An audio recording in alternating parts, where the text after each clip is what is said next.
ఎవరు తీరుస్తారు?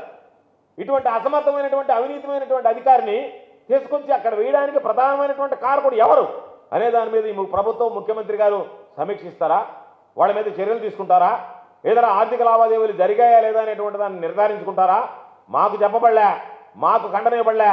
కనీసం ఈ ప్రభుత్వానికైనా మీరు ఏ విధంగా ఆలోచన చేస్తున్నారంటే, మనం చెప్పినటువంటివి చేసేటువంటి అధికారం ఉంటే చాలు, వాడు విచ్చలవిడిగా దోచుకున్నా ఎటువంటి అవినీతి అక్రమాలకు పాల్పడ్డా మాకు అవసరం లేదన్నట్టుగా రెడ్ బుక్ రాజ్యాంగాన్ని మీరు అమలు చేస్తున్నారు. కాబట్టి అధికారులు ఏమంటున్నారు?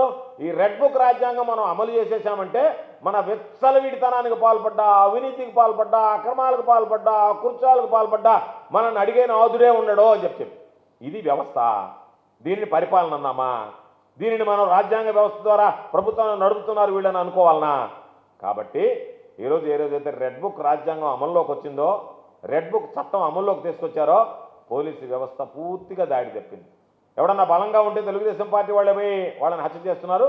చేయలేకపోతే పోలీసుల్ని గుండాలుగా ప్రయోగించి తమకు వ్యతిరేకంగా ఉండేటువంటి వాళ్ళని నిర్మూలించేటువంటి పని ఈరోజు పోలీసులకు అప్పగిస్తే, పోలీసులు సమర్థవంతంగా, అంటే లైసెన్సులు లేకుండా తుపాకుతో కాల్చేవాడు తెలుగుదేశం పార్టీ కార్యకర్తలు అయితే, లైసెన్సు తుపాకుతో కాల్చేటువంటి వాడు పోలీసులు అని చెప్పన్నట్టుగా నిర్ధారణ అయిపోయింది. కాబట్టి మీరు అన్ని లైసెన్సులు ఉన్నాయి కాబట్టి దాని ప్రకారం మీరు వ్యవహరించేటువంటి పరిస్థితి ఏర్పడింది. కాబట్టి ఈ రెండు ఉదంతాల్లో కూడా ఎంత దౌర్భాగ్యమైనటువంటి అంటే, అన్ని గాయాలు ఒంటి మీద ఉంటే ఆ శ్రీహరిలో కనీసం పోస్ట్ మార్టం చేయకుండా వదిలేశారు. మీరు ఖననం చేయాల్సినటువంటి దాన్ని దహనం చేయించారు పోలీసుల దగ్గరండి. వాళ్ళ యొక్క సాంప్రదాయాలకు భిన్నంగా జరిగింది. కాబట్టి ఇవి దయచేసి ఏదో మనం మాట్లాడడం అనుకోకుండా, ఎస్పీ గారు నేను మీరు ఒక మాట చెప్పారు, కనుపూర్ కెనాల్ దగ్గర అతను అపస్మారక స్థితిలో పడి ఉంటే ఫోన్ వచ్చిందని. ఎవరు ఫోన్ చేశారు? ఎవరికి ఫోన్ వచ్చింది? ఎక్కడికి వెళ్ళారు? ఎంతసేపట్లో వెళ్ళారు? ఎన్ని గంటలకి ఆ 7 కొండలను తీసుకున్నారు? ఆ 7 కొండలను తీసుకొని హాస్పిటల్కి పోయే లోపల ఎక్కడెక్కడ తిరిగింది ఆ కారు? ఆ సీసీ ఫుటేజ్ చూపించాలి కదా. ఆ సీసీ ఫుటేజ్ వివరాలు మీరు సేకరించాలి కదా. అవి కూడా మీడియా ముందు ప్రవేశపెట్టాలి కదా. ఏమీ ప్రవేశపెట్టకుండా మనకి కనుపూర్ కెనాల్ దగ్గర ఒక అపస్మారక స్థితిలో పడున్నాడు, ఫోన్ వచ్చింది, మన వాళ్ళు వెళ్ళారు, హాస్పిటల్కి చెప్పి కొట్టే కట్టే తెచ్చా అన్నట్టుగా చెప్పేసి వదిలేశారు. అంటే దాన్ని ఏదో ఒక విధంగా మసిపూసి మారేడికాయ తేలైనటువంటి ఆలోచన చేశారు తప్ప ఈ ప్రశ్నలకు ఎక్కడైనా సమాధానాలు ఉన్నాయా? ఇవన్నీ కూడా సమాధానాలు లేనటువంటి ప్రశ్నలుగా మిగిలిపోతున్నాయి.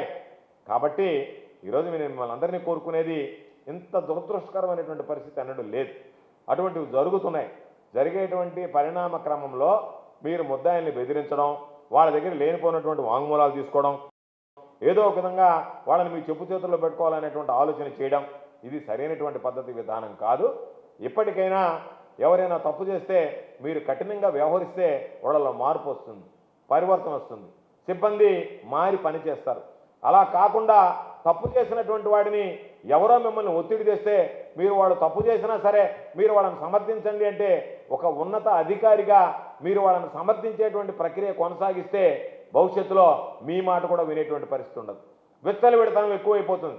ఇప్పటికే పోలీస్ స్టేషన్కి వెళ్ళాలంటేనే భయపడేటువంటి పరిస్థితి ఏర్పడింది. ఇక పోలీస్ స్టేషన్ అంటే పారిపోయేటువంటి పరిస్థితి ఏర్పడుతుంది. రక్షణ కల్పించాల్సినటువంటి పోలీసు వ్యవస్థ, రక్షణ కల్పించాల్సినటువంటి పోలీస్ స్టేషన్లు ఈరోజు వాళ్ళకి మృత్యుకుహాలుగా మారిపోయాయి. కాబట్టి ఈరోజు అక్కడి నుంచి పారిపోయేటువంటి పరిస్థితి ఏర్పడింది. కాబట్టి దయచేసి ఈ రెండు విషయాల మీద కూడా పోలీసు వ్యవస్థలో ఎవరైతే దీనిలో బాధ్యులు ఉన్నారో వాళ్ళ మీద కఠినంగా శిక్షించాలని చెప్పి ఈ ప్రభుత్వాన్ని డిమాండ్ చేస్తున్నా.